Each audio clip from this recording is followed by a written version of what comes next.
Daniel, thank you for jumping on the call with me. How's everything over in Switzerland with you right now? Thank you very much, Blake, and good to speak with you finally. Situation's good overall. Over here in Switzerland, it's probably a little bit different, to the situation over in the US. I believe, the situation here is pretty much under control, and hopefully, I believe we have a silver lining on the horizon for next year as well. So things are not looking too bad, I think, over here. That's good. I like the positive outlook. It's definitely been a year we've learned a lot, and it's really helped us to really focus in on the business. And we're finding there's a lot of clients who are having a lot of concerns about their business, and I think that we are going to probably see a wave of litigation when certain industries are having to restructure and change the way that they are protecting themselves from what's going to probably be a lot of litigation. So we've worked together for some time now, Daniel. Why don't you just tell me a little bit about how you can help some of our clients here in the United States with investment strategies and how you play into the asset protection component Mm, of mm. putting together a plan for our clients? Yeah, no, happy to. I mean, first of all, I think what I want to, bring up is I want people to understand that, asset protection is really much more than, simply setting up, a trust or another vehicle to protect against lawsuits. I think asset protection, today is pretty much a multi-dimensional, concept where the legal part of asset protection is only one component.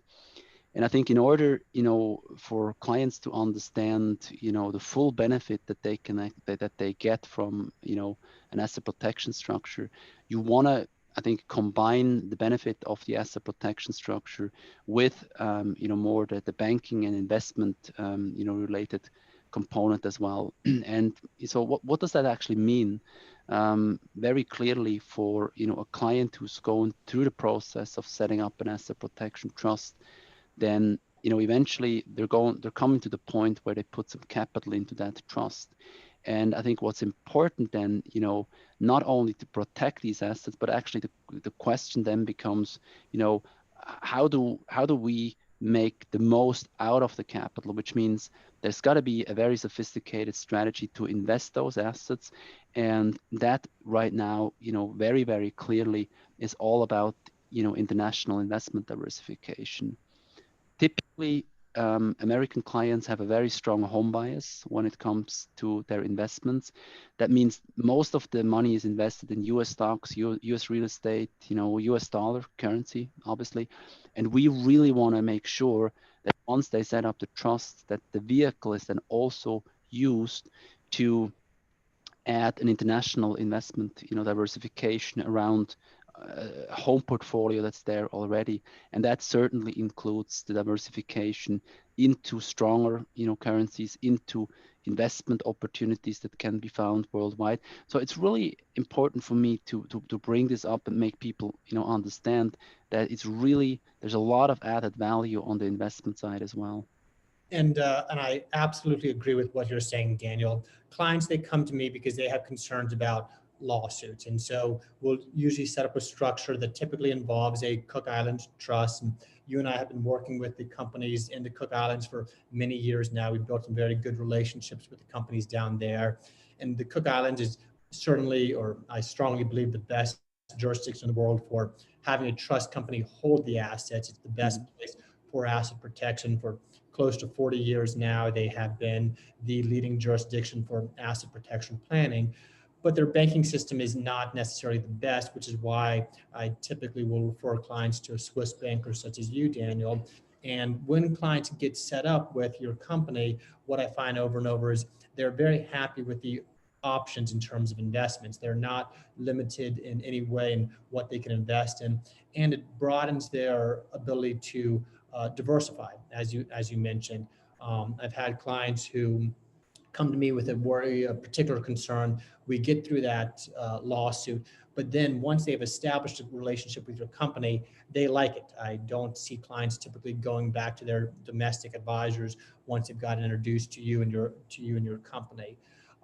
So with that being said, what are you seeing as some current trends right now, or some things that maybe U.S. investors should be concerned about or aware of? Yeah, I think right now, I mean, aside from, obviously the economy, that's currently going through a bit of a rough time.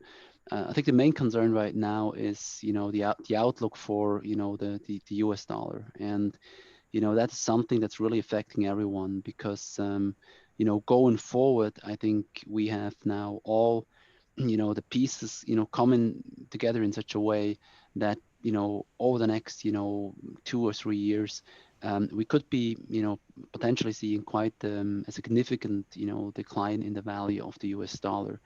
And why is that the case? The case is quite simple because we are dealing with an ever growing amount of debt, especially at federal level.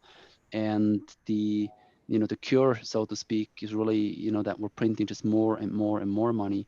And I think everyone needs to understand that this will come at a certain price, and with a certain time lag, we're most likely going to see a significant decline in the value of the US dollar. So the big priority right now is to get capital outside of the US dollar and then invest that in, basically a globally diversified portfolio in order to reduce the US or US dollar denominated risk. I think this is the big priority right now. Um, Typically, I see that Americans don't exactly, understand the full importance of that, because a lot of people are not so, let's say, well educated in terms of, currencies. And the investment market or the investment advisory business in the US is these days more of a brokerage minded sales story than anything else. And that's very different from the type of strategic investment, global investing that we are doing. And there on that agenda, that the dollar risk is a real one. Just to give you a quick example, I mean, I was born in the early 70s when $1 was still worth 4.5 Swiss francs. And as we speak, $1 is worth zero point 0.9 Swiss francs. So over the span of my lifetime, the dollar has lost 90% of its purchasing power against the Swiss franc. I believe that makes a strong argument in favor of global diversification.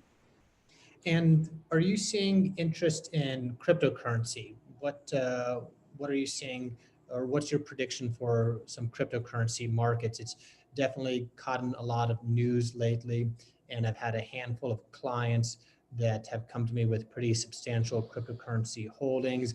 I've spoken with the trust companies, and they are willing to take on trusts which own cryptocurrency. It's going to, I think, change the landscape quite a bit. Just want to hear your thoughts on where you see that market going. Yeah, so cryptocurrencies, at the end of the day, I think it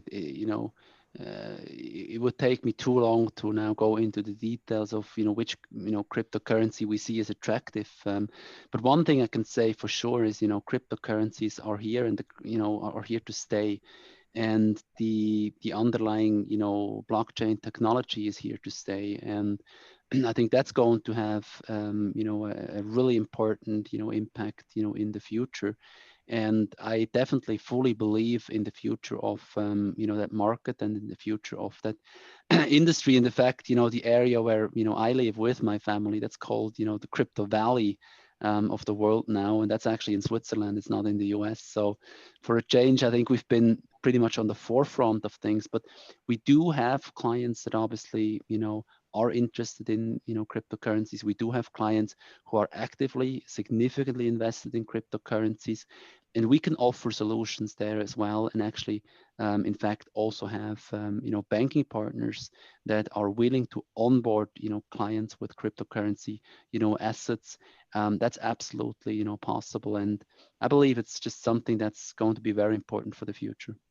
I think so as well. My firm has started to accept payment in cryptocurrency. It's an attractive feature for some of our high net worth clients Yeah.